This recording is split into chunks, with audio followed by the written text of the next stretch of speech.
ada orang yang datang mencuri kopinya. Jadi cerita-cerita di seputar perkebunan kopi lah gitu. Jadi hubungan kopi dan sastra itu tadi yang pertama, kopi menjadi motif terbentuknya komunitas sastra. Yang kedua, kopi juga menjadi topik yang menarik untuk dibicarakan.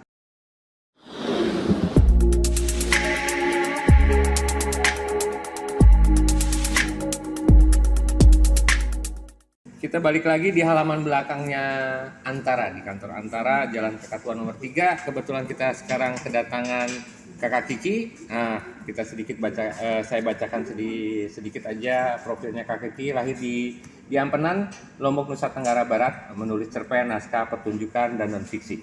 Buku puisinya di Ampenan, Apalagi Yang Kau Cari, meraih penghargaan Kusala Sastra Khatulistiwa 2017 dan Rawi Tanah Bakati dinobatkan sebagai buku puisi terbaik Tempo 2018.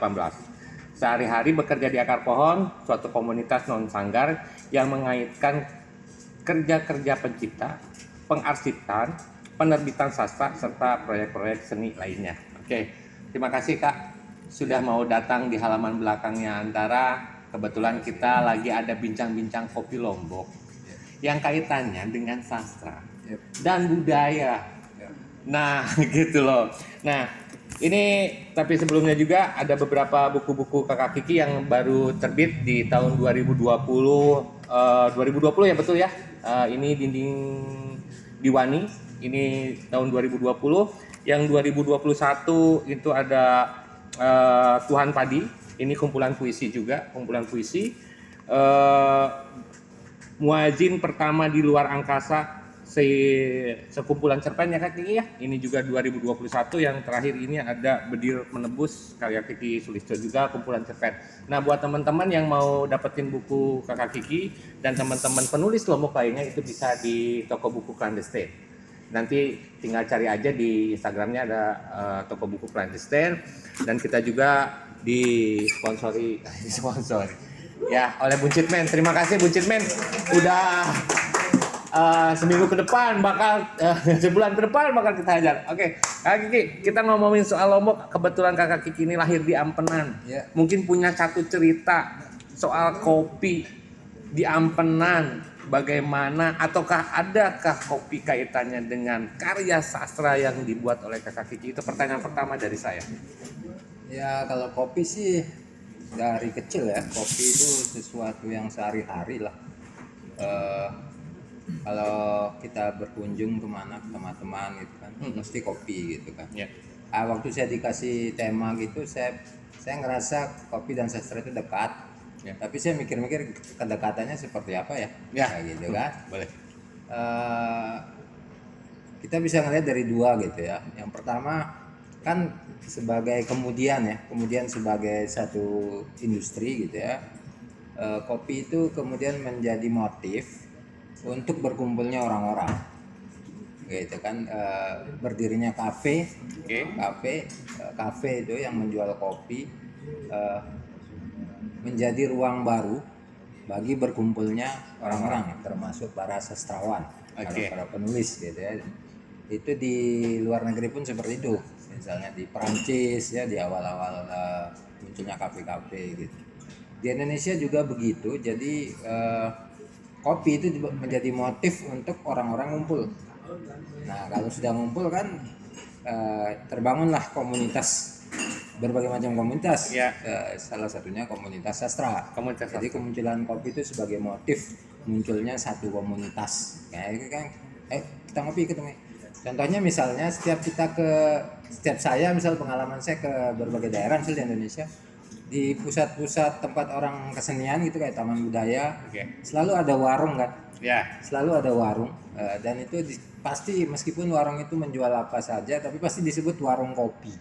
Nah, janganlah tempat orang ngumpul, percakapan informal selain acara-acara di gedung taman budayanya atau gedung apanya, tapi justru percakapan informal itu yang melahirkan banyak gagasan yang berbeda selain yang formal itu, dan itu dipicu oleh adanya warung kopi.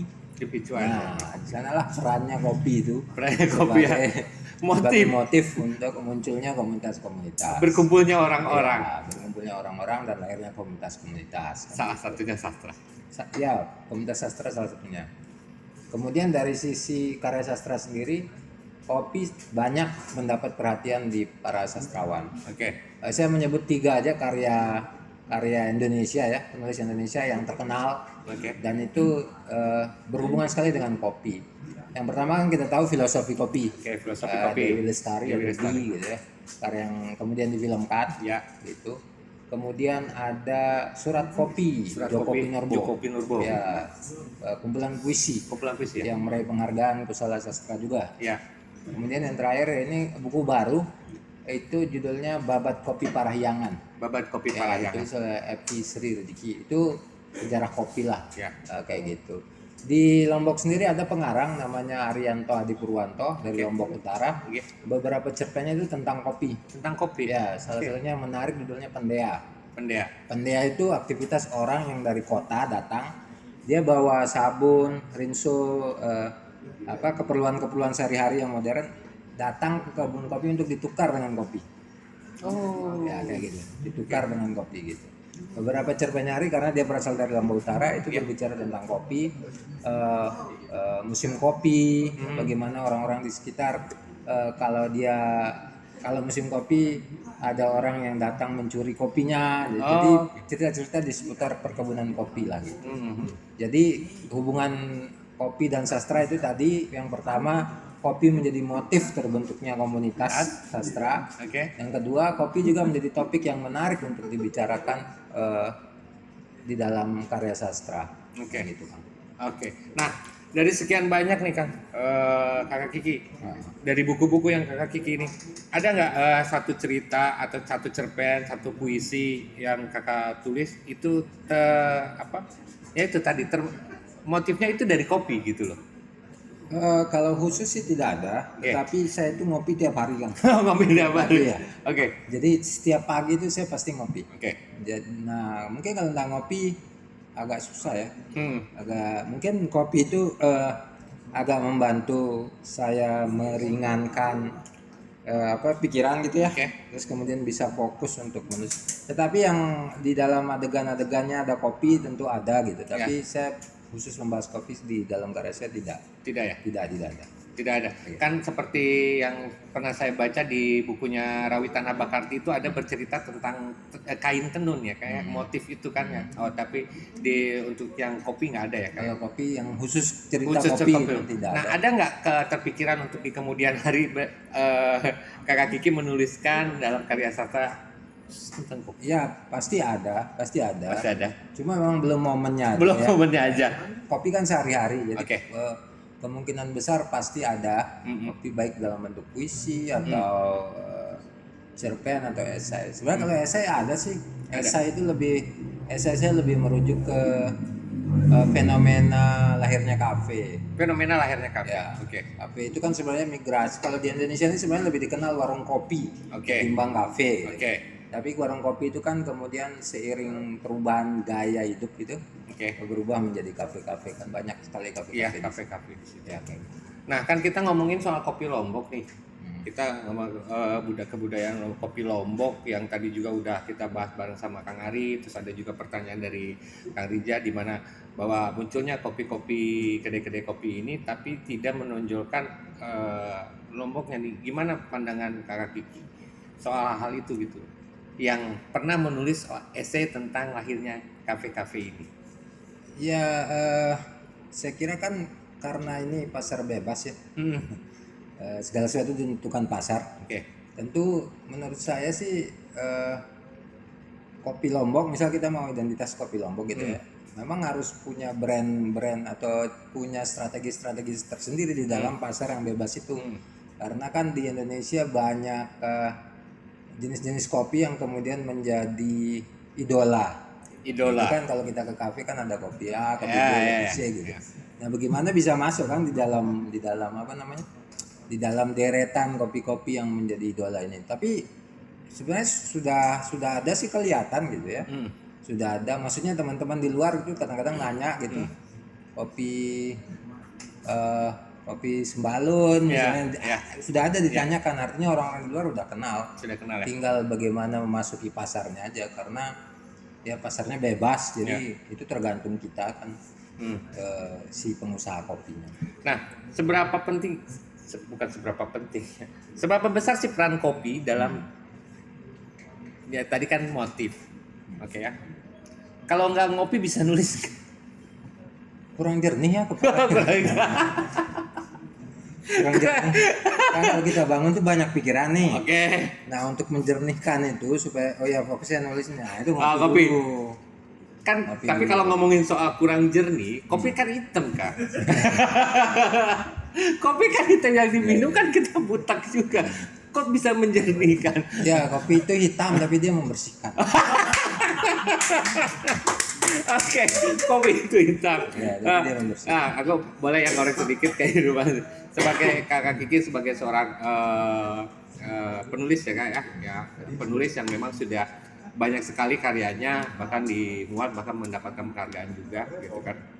Nah itu sampai akhirnya si kopi ini menjadi sebuah media untuk menjernihkan pikiran gitu. Kalau tanpa ngopi berarti Pusing kan? pusing. Tapi nggak ada salahnya juga Kak Kiki harus nyobain dulu kopi dari Buncit Man. Oke. Nah bagaimana pendapat Kakak Kiki nanti soal kopi yang ada di kemari? Boleh silakan. Ini sekarang kita minum. Oke kita silakan, boleh Kak Ini Kiki. dingin ya. Ini dari Buncit Man, ini dia di Panji Asmara nanti gitu. Besok akan ada launching juga. Nah ini adalah fenomena yang pernah ditulis sama Kakak Kiki gitu. Jadi dari karya-karya itu, karya-karya Kakak Kiki tidak ada sama sekali yang menuliskan Ntar saya spesifik ingat dulu. untuk Saya kopi. ingat karena karyanya banyak kan. Banyak ya. Banyak banget. Boleh. Karena kan lupa kan. Iya benar. Nah, tapi seingat saya sih enggak. Cuma yang pokoknya yang spesifik tentang kopi kayaknya belum ya. ada. Tapi yang ada di dalamnya mengandung kopi, unsur ada kopi, itu ada sih pasti. Ada ya? Misalnya di settingnya kayak kafe ya. jadi itu ada, kita bicarain kopi juga, tapi topiknya bukan kopi, tapi kopi ada menjadi bagian di dalam tulisan itu, kayak gitu. Oke. Mungkin seperti halnya ada salah satu karya Kakak Kiki itu, saya juga agak sebuah warung kopi gitu kan yang menyiarkan siaran dangdut itu di lagunya Ice ke Belanda ya Kak.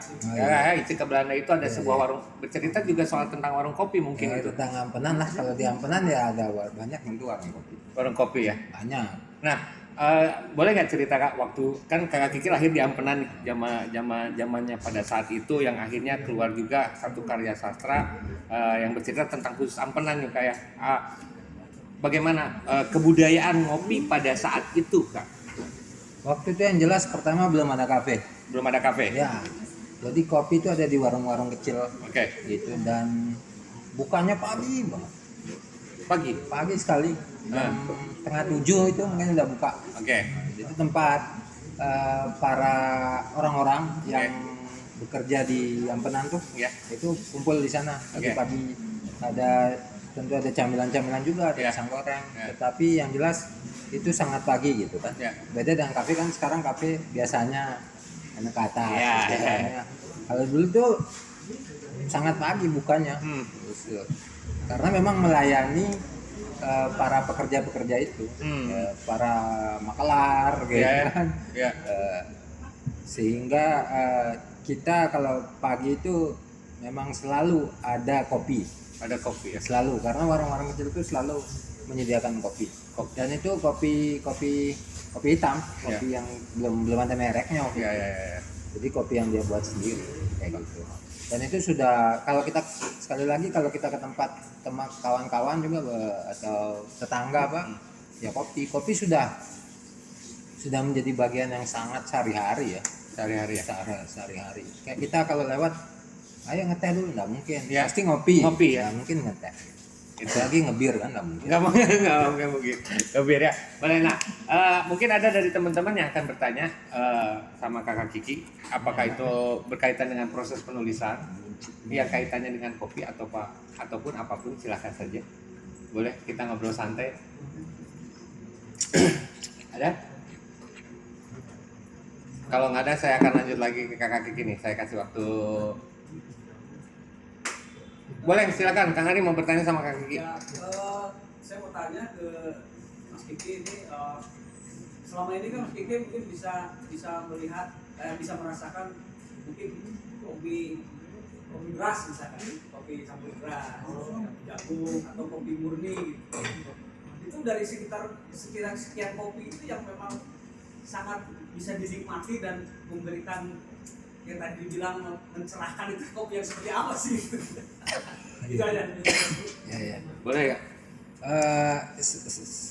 Pengalaman saya selama minum kopi itu ada kopi yang dia tidak dicampur ya, kopi robusta tapi ya, robusta itu tidak dicampur, itu jadi kita harus sedikit aja, bubuknya sedikit gitu, Ya.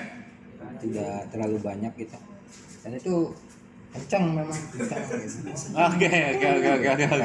Seakan-akan ada suaranya gitu, ting. Setelah minum kopi. Minum juga ting. Setelah minum kopi ya. Oke, gitu. Kayak gitu Kang. Iya. Robusta kan, robusta dengan tidak dicampur, yang sedikit. Nah itu langsung teng. Ya. Sangat pahit, sangat pahit. Mungkin pahitnya itu yang bikin ting. Ya, itu ritual setiap pagi. Setiap pagi saya ngopi, tapi tidak selalu kopi yang itu. Oke. Nah, biasanya Kopi kopi. yang itu spesifik sangat ting. Ya, gitu itu ting. Gitu. Mungkin itu dikeluarkan ketika sudah tidak tahu lagi apa ya kata-kata selanjutnya gitu kan ya, baru kopi itu akan keluar gitu kan, jadi istilahnya kuncian lah. Kalau kata tadi Mas Agung itu kalau kayaknya kopi cik no iya gitu kan gitu ya. Tapi ngopi pagi itu momen terbaik di pagi hari. Ya, momen terbaik. Jadi bangun itu langsung dah membayangkan ngopi. Ya, Nah, gitu. gitu. Tapi kan harus ini dulu kan, cuci Ya, muka, sapu-sapu apa. Tapi selalu membayangkan nanti momen terbaiknya itu ngopi. Ngopi gitu ya. Ya. Tapi Mas Kiki pernah nggak bosan ngopi gitu? Kayaknya enggak. Enggak. Nggak pernah ya kan? Nggak, Ya, nggak nggak pernah pernah. bosan ngopi. Enggak pernah. Oke, nah gitu kaki. Apalagi ya? Tadi kan saya udah bawa kopi dalam dunia sastra itu kaitannya sangat dekat. Yang pertama adalah kopi sebagai motif berkumpulnya orang-orang, yang termasuk yaitu bisa di warung kopi ataupun kafe, akhirnya banyak obrolan yang akhirnya membuat sebuah komunitas, termasuk adalah komunitas sastra. Dan kopi juga tadi itu bisa jadi sebagai imajinasi juga ya. Ya sebagai topik Topik bahasan yang sangat sejarahnya kan menarik ya. panjang. Oke. Dia spektrumnya itu menyangkut politik, ekonomi, Oke. kultur, Oke. kan gitu. Jadi menarik untuk ditulis. Menarik untuk ditulis ya. Sangat menarik. Berarti itu mah tergantung dari orang bagaimana, seperti tadi teman Kakak Kiki yang di Lombok Timur Sehari juga. Lombok Utara. Ya, Karena dia dekat, kan di sana ada ini kopi. Oke. Kopi. Jadi keseharian dia melihat akhirnya tertuang dalam sebuah karya sastra. Belum tentu juga dia sebenarnya minum kopi juga ya. Dia kayaknya ngopi juga, Ngopi tapi juga. enggak kayak saya. Nah, kayak gini. Kayak gini. Itu berarti sebenarnya kopi bukan hanya untuk bisa dinikmati, tapi ternyata kopi juga bisa menjadi sebuah motif dan sebagai topik yang sangat Iya, luas gitu. Topik itu luas sekali. Luas, coy. Misalnya sejarah perjalanannya dia, Ya. sampai dia bisa berada di meja kita itu. Iya. Sejarahnya panjang. Sejarahnya panjang ya. Melibatkan banyak orang. Iya. Ya. Kalau saya lihat kan di Ampenan itu kan kota-kota tua, nggak ada nggak pernah dengar dari cerita orang tua zaman dulu, ada sebuah gudang kopi kah di sana atau? Dia ada produsen kopi kan dia. Oh, ada produsen kopi. Kopi bermerek lah. Ah. Dan itu kopi udah tua, udah lama gitu. Ah. Udah lama. Dulu sih itu, tapi dia ini bagi saya pribadi Iya, ya. bro. Ketika saya bandingkan gitu dengan kopi yang saya dapat dari pasar misalnya apa, dia kurang ting gitu. Kurang ting. Ini yang tingnya ini yang agak Ya. sulit ya. Kalau dulu mungkin karena tidak banyak pilihan itu ya. Ya. Jadi kita juga belum ngerti beda-bedain kopinya gitu. Dia termasuk yang cukup disukai. Ya. Nah, bagaimana sekarang melihat fenomena dari kacamata Kakak Kiki dengan kebudayaan yang tadinya kopi itu biasanya zaman dulu kita lihat zaman adalah pagi hari untuk melayani para pekerja-pekerja, sekarang akhirnya berubah menjadi sebuah fashion yang sangat menarik untuk bagaimana? Eh,